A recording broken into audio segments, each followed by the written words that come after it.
Wasted with the residuary power in Indian constitution. तो parliament के पास है आर्टिकल 248 के तहत। मतलब अगर कोई किसी लिस्ट में कोई सब्जेक्ट मेंशन नहीं है तो वो कौन उस पर लॉ बना सकता है? अपना parliament. Residuary powers not enumerated in the union list और कंकरेंट लिस्ट। ठीक, जैसे article 248 vest these powers exclusive with parliament. Example, cyber laws were formulated under residuary power since it was not listed.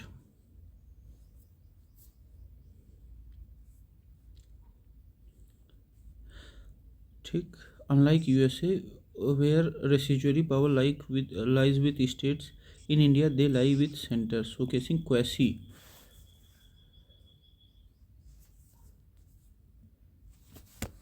जैसे USA में where residuary powers lie with states, in India they lie with centre, centre के साथ लाई करती हैं। और USA में किसके साथ वो करती हैं? स्टेट्स रेसिजुअरी पावर रखता है, showcasing quasi federal nature. The Indian constitution vests the residuary power with the Indian constitution vests the residuary power with union government, vests the residuary power with union government. The constitution of India follows the principle with residuary subject belong to center. This unlike American federalism where residuary power lie with states.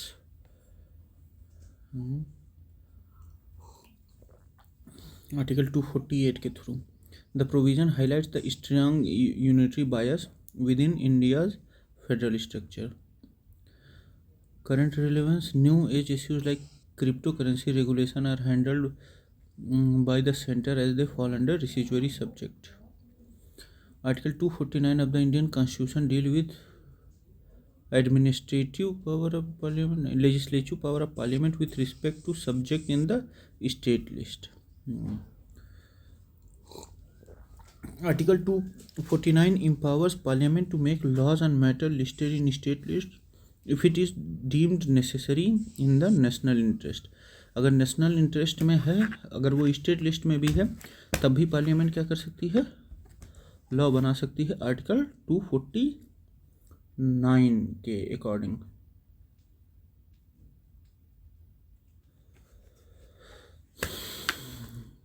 जैसे इसके लिए क्या करना चाहिए? राज्यसभा एक resolution लाएगी 2/3 majority के साथ। ठीक, are members present and voting. Duration, the resolution remains in force for 1 year and can be extended by 1 more year। मतलब 1 साल के लिए वो वैलिड रहेगा रेजोल्यूशन, उसके बाद 1 साल और बढ़ाया जा सकता है। Reflect the flexibility of Indian federalism allowing the union to intervene in state matters under specific conditions. जैसे national security act 1980 was enacted in the national interest despite for maintenance of public order being a state subject. Public order क्या था? State subject है। ठीक, लेकिन उससे इतर भी national interest में नेशनल सिक्योरिटी एक्ट लाया गया था। Emergency powers of president 352, 356, 360। National emergency 352, president rule 356, financial 360, dissolution of Lok Sabha, ये article 83 deal with duration of Lok Sabha. Administrative power of parliament article 256 से 263 के बीच में है। Discussion of one nation one election and need for a uniform electoral law reflect relevance of article 249 in harmonising state laws under national interest. A resolution passed under clause 1 of article 249 shall remain in force for a period for not exceeding 1 year। उसके बाद फिर मतलब लाके वो पास करना पड़ता है। Article 249(2) any law made by parliament after resolution passed by Rajya Sabha under article 249(1) will remain in force for 1 year from the date of its commencement. The resolution can be renewed for another year by passing it again before expiry। Expiry से पहले अगर पास कर दिया जाता है तो फिर से वो क्या रहेगा? मतलब आ जाएगा मामला।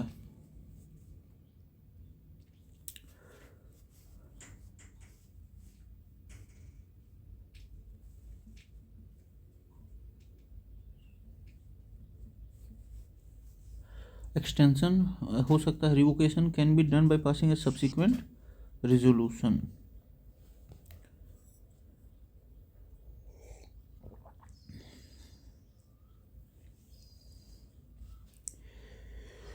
हो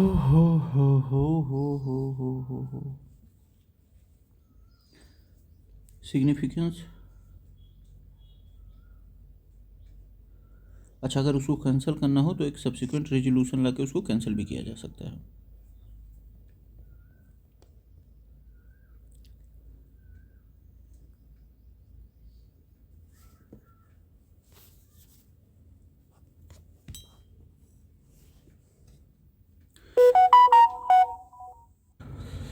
अब significance allows parliament to make laws on state subjects in exceptional circumstances insuring national interest is upheld.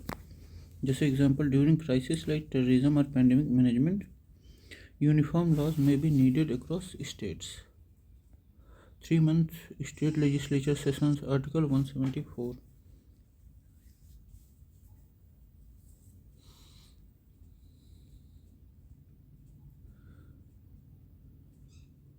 6 months related to interval between two sessions,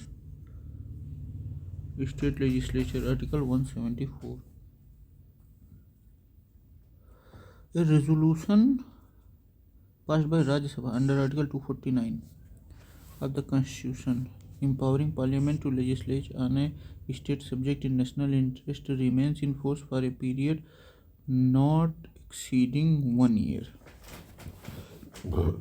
उसके बाद जो है दोबारा उनको पास करना पड़ेगा। As stated earlier, Article 249(2) specifies that such a law remains valid for 1 year, extendable by another year. This period is essential to maintain a balance between state autonomy and national interest. The role of Rajya Sabha as a federal chamber is crucial since it represents states' interest. ठीक है, 2 years only possible through extension, unlimited time नहीं, review किया जाना चाहिए periodically. Which article among the following says that Indian Constitution provision about interstate relation, Article 263, empowers President to establish the interstate council? कौन बनाएगा interstate council? President बनाएंगे। Purpose क्या? To discuss subject of common interest between center and state or between the states themselves, या states के ही बीच में या center या state के बीच में। Example, the Interstate Council established in 1990 deliberate on policies affected center-state relation. ठीक है। Article 262 deal with adjudication of dispute relating to interstate rivers. Article 262 rivers को लेकर है। 264 relates to territorial extent of laws made by Parliament and state legislature. 264 किसके बारे में बात करता है? टेरिटोरियल एक्सटेंट के बारे में, of laws made by parliament and its state legislature.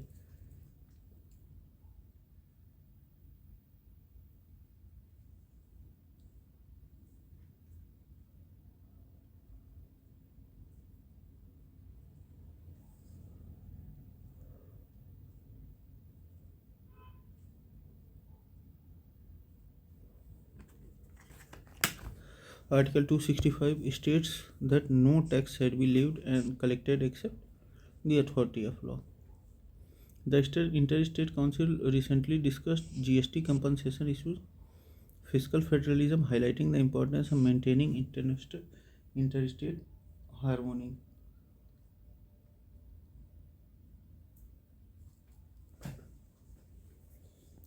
An interstate council may be established by President. Article 263 के अकॉर्डिंग प्रेसिडेंट जो है वो इंटरस्टेट काउंसिल को वो कर सकते हैं, inquiring into and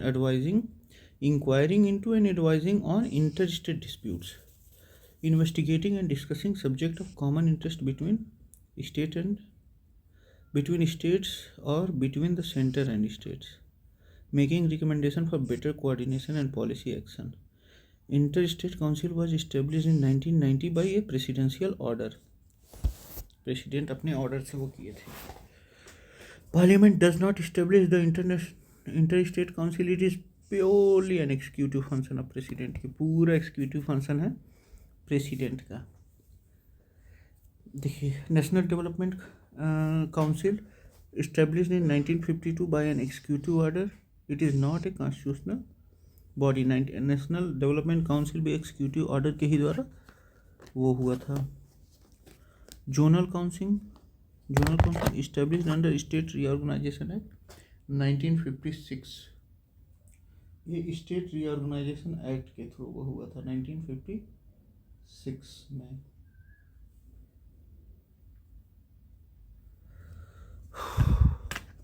for promoting inter state cooperation. Inter state councils 263 और प्रेसिडेंट ही इसको बना सकते हैं।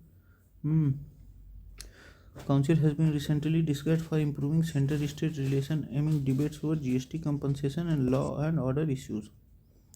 What is the source of inter state councils? तो आर्टिकल 263 में इंटर स्टेट काउंसिल्स के बारे में लिखा है, तो कॉन्स्टिट्यूशन ही होगा। ठीक, स्टैच्यूटरी ऑर्डर तो है नहीं, ना ही एग्जीक्यूटिव ऑर्डर है, ये कॉन्स्टिट्यूशनल है। Inter state council derive its source from article 263 of Indian constitution. It is a constitutional mechanism created to address inter state disputes and foster cooperative federalism. जैसे inter state water dispute act 1956 is based on a similar principle of coordination between states. Parliamentary laws. The zonal councils were established by Parliamentary Act, not the Inter-State Council. Recommendation of Planning Commission. The Planning Commission, now replaced by Niti Aayog, was an executive body. It did not recommend the creation of Inter-State Council. Approved resolution by CM. नहीं. There have been demands to revamp the Inter-State Council to make it more effective in resolving federal disputes like those related to interstate water sharing. Article 262 के according है वो। Who among the following is empowered to establish the interstate council? President. 263 explicitly vests the power to establish the interstate council in the President of India. The President can constitute such a council if it is deemed necessary to serve the interstate interests of state and the union. The council's role is advisory and not binding. ठीक है।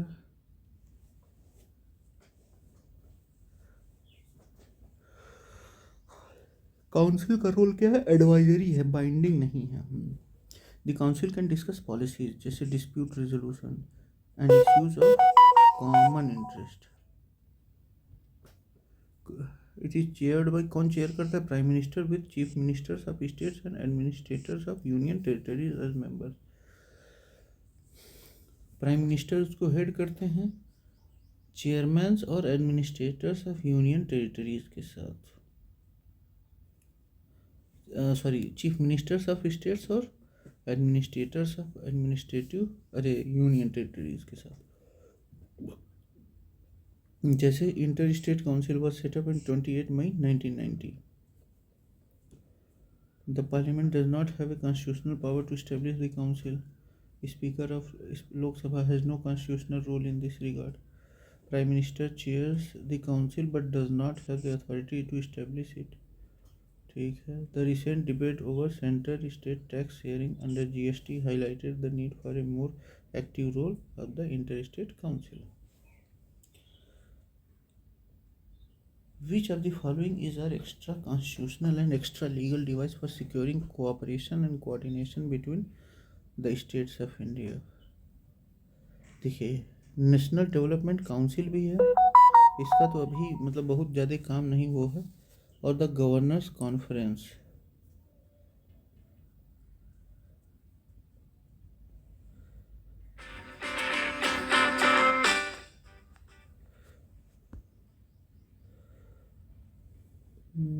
The national development council extra constitutional और extra legal device for securing cooperation and coordination. तो national development council और governor conference.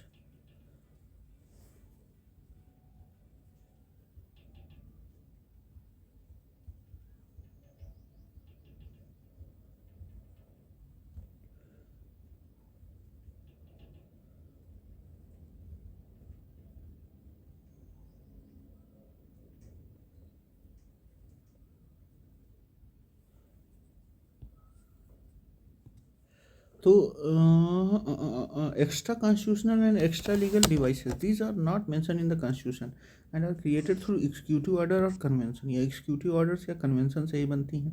तो national development council 1952 में executive order से act ये क्या एक्ट करता है, advisory body and planning and coordination को लेकर। ये एबोलिश्ड इन 2015 एंड रिप्लेस्ड बाय नीति आयोग्स गवर्निंग काउंसिल। ठीक, governor conference an informal platform for discussion among governors on administrative matters held periodically by president to discuss state and union issues। ठीक है, ये तो मतलब अब देखिए वो क्या था, एक्स्ट्रा कॉन्स्टिट्यूशनल या कन्वेंशन से रिलेटेड था, लेकिन ये जोनल काउंसिल्स ये स्टैचुअरी बॉडीज़ हैं, मतलब ये एक्ट से बने हैं। द स्टेट रीऑर्गेनाइजेशन एक्ट 1956 में बना। Established to foster cooperation between states and resolve disputes। Inter state council ये कॉन्स्टिट्यूशनल बॉडी है, आर्टिकल 263 के अंतर्गत आता है, chaired by prime minister and used for policy coordination. ठीक, द रीजन अब देखिए, there have been recommendation to revitalise the inter state council to address centre state tensions more proactively, specially concerning fiscal federalism. The Niti Ayog's governing council has taken over some of the consultative function of the NDC National Development Council। The regional council are constituted by parliamentary laws। Zonal council या parliamentary law से तो 1956 में बना था ना। हाँ, Zonal Council established under State Reorganization Act 1956, purpose to foster cooperation and coordination among states and union territories in various zones। These are 5 zonal councils। कौन कौन से, शायद 6 हो गए हैं अब। जोनल काउंसिल्स बता रहा हूँ मैं, जोनल काउंसिल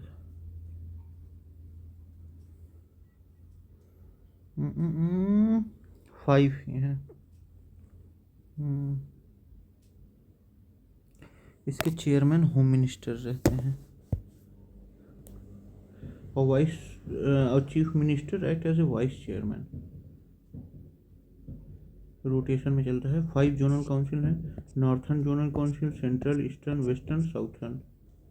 एडिशनल एक north eastern council was set up under separate act. अच्छा, ये टोटल 6 हैं। एक सेपरेट एक्ट में कितना, 6वां जोड़ा गया, नॉर्थ ईस्टर्न काउंसिल 1971 में।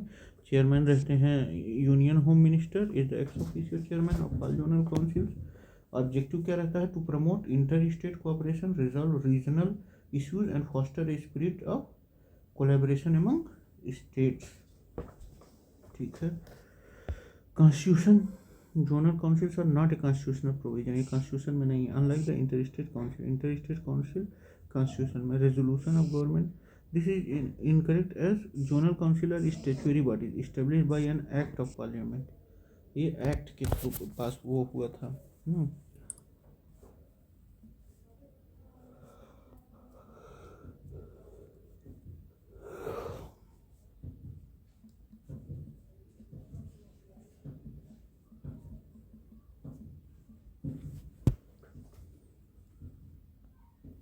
National development council an extra constitutional body.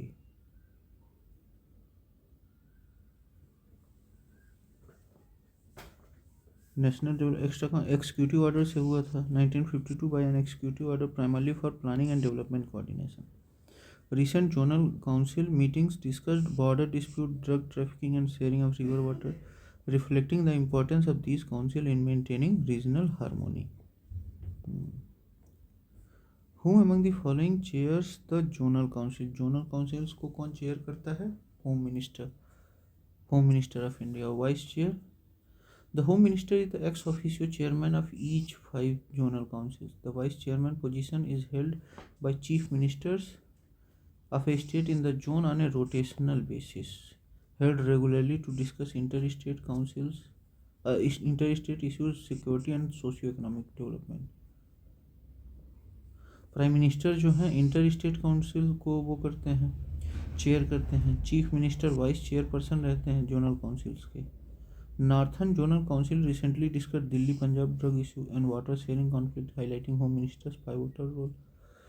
North eastern zone 1971 में सेपरेट किया गया था, तो ये समझ लीजिए 6 है total, 6 zones. Which one of the following is not a feature of zonal council? It is a constitutional body. It is a statutory body. 1956 में बना था. 5 zonal council have been set up under the State Reorganization Act 1956. हाँ, ये 5 इससे बने थे और 1971 में एक और जोड़ा गया. Chandigarh although not a state, it included in zonal council. बिल्कुल सही है. It is an advisory body. बिल्कुल सही है. Zonal council are not constitutional bodies. They are statutory bodies established under State Reorganization Act 1956. These councils are advisory in nature and aim to resolve interstate issues. Chandigarh, although a union territory, is included in Northern Zonal Council. The councils are not binding in their recommendation. The recent Zonal Council meeting emphasized cooperation between states regarding law and order, particularly in border areas. With reference to the regional councils in India, which of the following state is the council act as a sub-federal link of the Indian federal system? बिल्कुल सही है. Councils जो हैं zonal councils में, the councils pave the way for cooperation and integration among the states in the Indian federal system. The councils pave the way for cooperation and integration among the states. हाँ बिल्कुल सही है. Zonal councils act as a sub-federal structure by creating platform for regional cooperation and integration. The council facilitates dialogue on social economic issues, promoting cohesion among states. The Southern Zonal Council discuss river water dispute between Karnataka and Tamil Nadu. In wake of regional disparities, the Zonal Council act as bridge between regional aspiration and national policies. ठीक है. When was the Jharkhand Area Autonomous Council formed? 8 August 1995 को. Jharkhand Area Autonomous Council was established on 8 August 1995. Purpose क्या था? To promote cultural, social and economic welfare of tribal areas of Jharkhand. Okay, मतलब 8 अगस्त 1995 को Jharkhand area autonomous council form किया गया था. It covered 18 district of Santhal Pargana and Chota Nagpur. It was precursor of the creation of Jharkhand as a separate state in 2000 में separate state बना. The other years are incorrect as they do not correspond the actual date of establishment. The autonomy of tribal regions remain a subject of debate, and particularly after Jharkhand government's recent policies on local domicile laws. ठीक है. Which of the following is not matched properly?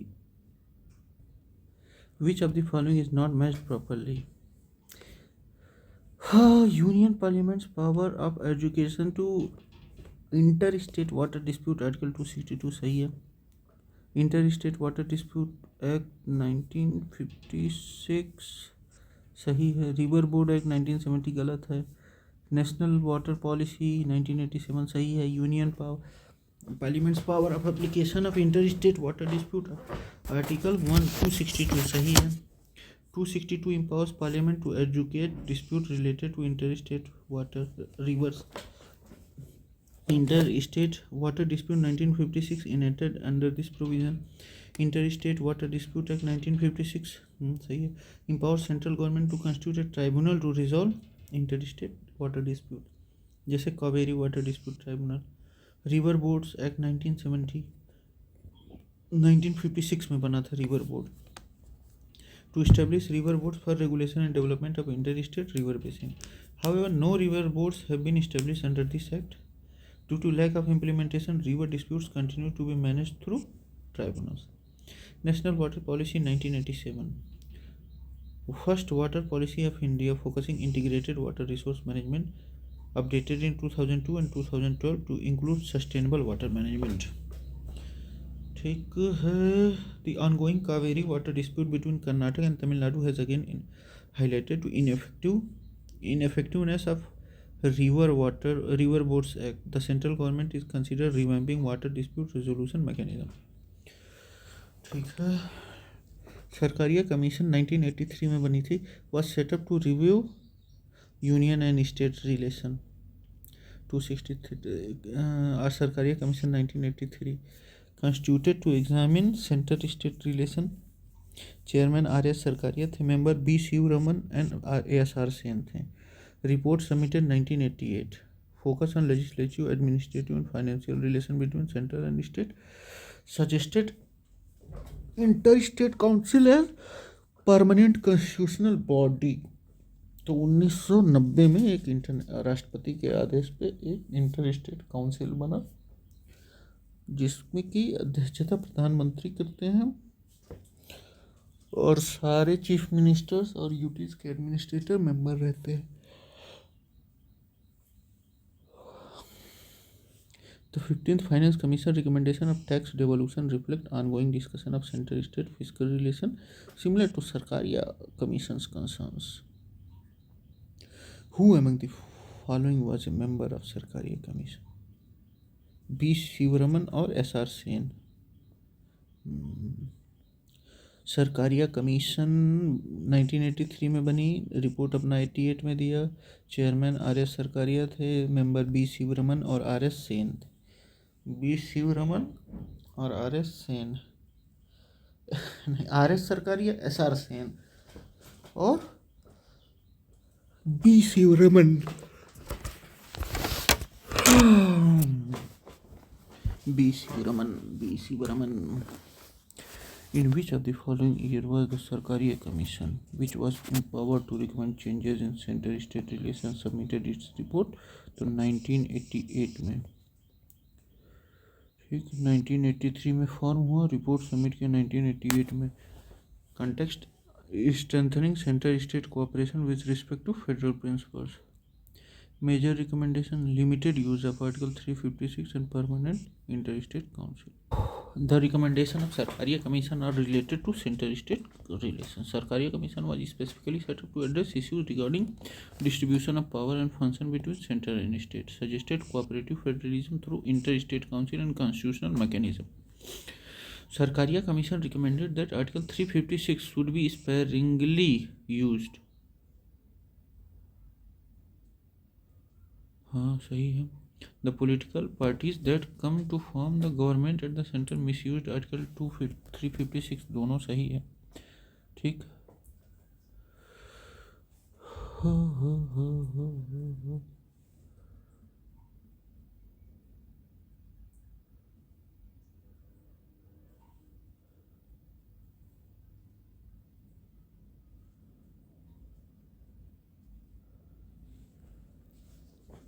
Article 356 Precedent Rule, often misused for political purposes leading to dissolution of state government. Sarkaria Commission criticized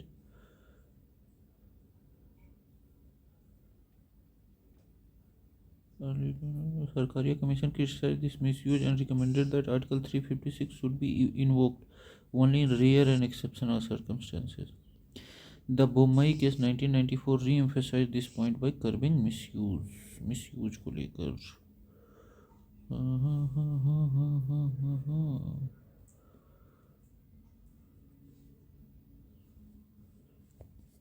Which commission advocated the establishment of permanent inter-state council called Intergovernmental Council? The commission advocated establishment of permanent. Sarkaria Commission ने. Sarkaria Commission recommended that a permanent inter-state council under Article 263 to promote cooperative federalism. Implementation and inter-state council was set up in May 1990, chaired by Prime Minister, serve as a forum for dialogue between center and states. ठीक, तो ये हम लोगों का complete होता है. बाकी हम लोग मिलते हैं अगले में. ठीक है, थैंक यू बाबा.